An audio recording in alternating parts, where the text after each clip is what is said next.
This is Assembly Open Door, a special series of weekly reports from the 99th Assembly District featuring Greg Ball. Mr. Ball will keep his constituents informed with news from the state legislature of interest to Putnam, Dutchess, and Westchester counties. I'm Ted Flint. Assemblyman Ball, nice to see you. Absolute pleasure to be here. Well, I guess we'd be remiss if we didn't discuss the governor's proposed $134 billion budget. Give me your overall views of it. You know, just overall, at the end of the day, this legislature and this governor need to realize that you cannot tax and spend your way out of the hole that they have taxed and spent their way into. And it's nice to see that the governor is taking very serious the reality that we have to stop the spending. But this budget still is an increase in a year when other state legislatures, other governors are proposing decreases. And that's on top of the 10% increase last year that we had, and an unprecedented expansion. And not only that, there's $1 billion in new taxes and fees. And you know what, that for me is a non-starter and a deal breaker. Kind of segues into the next topic, which is taxes. I know you're going to have a roundtable this week, MTA roundtable. What's that all about?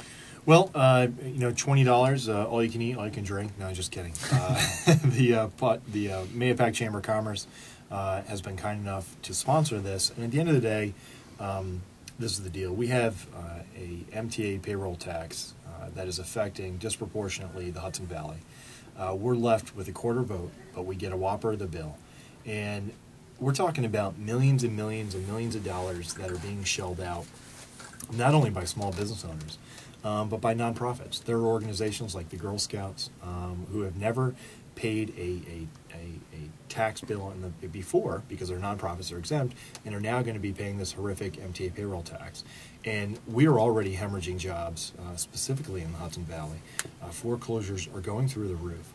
And this MTA payroll tax is the nail in the coffin. So we are discussing, and there's outrage in the community, we're discussing how to move forward and how to formalize this tax revolt, because we're either just upset, and we're going to talk about being upset in the barber shops around the water cooler, or we're going to take this to the next level. And what I have proposed is actually setting up an escrow account in all the affected organizations, small businesses, municipalities, because it even affects the local governments and school districts, would cut their check into an escrow account, come together, their safety in numbers, and say, Albany, if you want your money, come and get it. We either formally go ahead and do that, or at least have a discussion to do it. But at the end of the day, the message has to be sent very clearly to the three men from New York City sitting up in a room. I still haven't found the room, but sitting up in a room up here in Albany, that we've had it. And the golden goose laying the golden egg has been squeezed for the last time. So your belief is if you're successful with this, you could possibly get this tax rescinded? Do you see that happening? Well, that's exactly what I would like to see.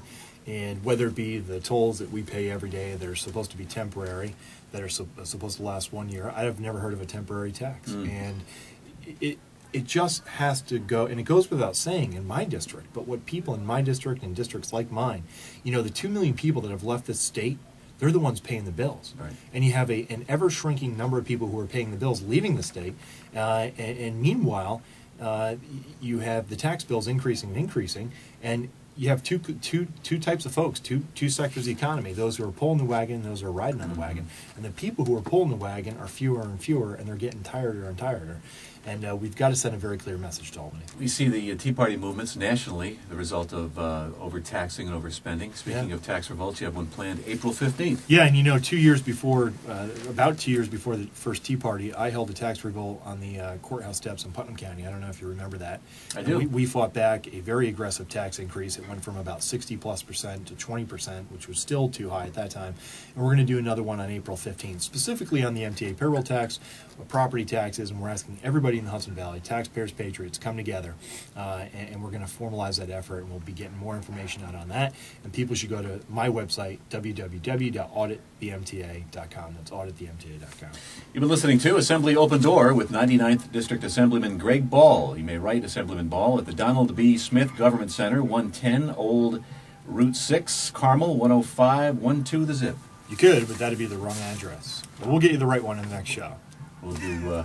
That's what we have. Yeah. Well, I'll redo the closing. Okay. That's not a problem. What's the right address? Do we have it? It's 2392 Route 6, Brewster, New York. You want the zipper? Yeah. 10509.